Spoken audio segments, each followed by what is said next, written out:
পাহাড়ে চলছে জুম কাটার ধুম। সমতলে হেমন্তের ধান কাটার নবান্নোৎসব হলেও পাহাড়ে যেন শরতে এসে গেছে নবান্ন।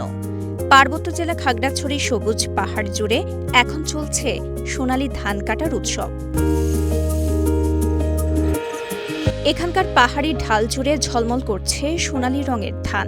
সকাল থেকে সন্ধ্যা অবধি বিভিন্ন বয়সী নারী পুরুষরা জুমের ধান কাটায় ব্যস্ত সময় পার করছেন। এছাড়া শিক্ষার্থীরাও পরিবারের সাথে কাটছেন ধান। আমি লেখাপড়ার পাশাপাশি ধান কাটতেছি, পরিবারকে সাহায্য করি। জুম তোলার উৎসবে বাড়ে দৈনিক শ্রমিকের কদর। তারা সকাল থেকে বিকাল বেলা পর্যন্ত দৈনিক মজুরিতে ধান কাটায় বেশ ব্যস্ত সময় পার করছেন। মজুরি ধান কাটতে 300 টাকা আর জুম শুলতে 250 টাকা হয়। ধান আর 40 হাড়ি পাই, 50 হাড়ি পাই বছরে আর কি, ওইটা দিয়ে সংসার চলে যায় আর কি। জুম চাষে যুক্ত কৃষক কৃষানীরা জানালেন, অন্যান্য বছরের তুলনায় এবার ফসল ভালো হয়েছে।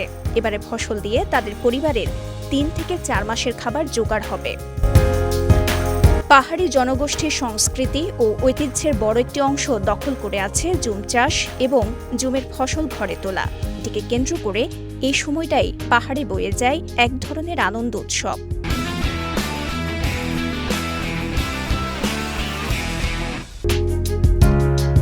জানা গেছে, পাহাড়ি জনগোষ্ঠীর বড় অংশ জুম চাষের উপর নির্ভরশীল। তবে সময়ের পরিবর্তনে জুম চাষের ক্ষেত্রে আধুনিকায়ন ও উৎপাদন বৃদ্ধির কোনো ধরনের পদক্ষেপ নেই। এদিকে খাগড়াছড়ি জেলা কৃষি সম্প্রসারণ অধিদপ্তরের তথ্য অনুযায়ী 2024-25 অর্থবছরে খাগড়াছড়ি জেলায় 1148 হেক্টর পরিমাণ জমিতে জুমের আবাদ হয়েছে, যার মধ্যে সবচেয়ে বেশি আবাদ হয় আউশ ধানের। এছাড়া জুমে ভুট্টা, হলুদ ও বিভিন্ন শাকসবজির আবাদ করা হয়। এই জুমের চাষিদের মধ্যে সবচেয়ে বেশি যে আবাদটা হয় সেটা আউশ ধান। এছাড়া তারা আউশ ধানের সাথে অনেক ফসল করে থাকে, ভুট্টা, তারা এর সাথে আমাদের হলুদ করে থাকে, বিভিন্ন সবজি ফসল তারা করে থাকে।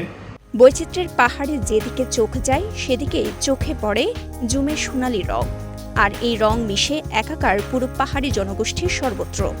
জুম আবাদে একদিকে যেমন টেকসই হয় পাহাড়ের অর্থনীতি, আবার বেঁচে থাকে শত শত বছরের পাহাড়ি ঐতিহ্য। পার্বত্য জেলা খাগড়াছড়ি থেকে খোকন বিকাশ ত্রিপুরা জ্যাকের পাঠানো তথ্যচিত্রে সাফা মারওয়া, কালের কণ্ঠ।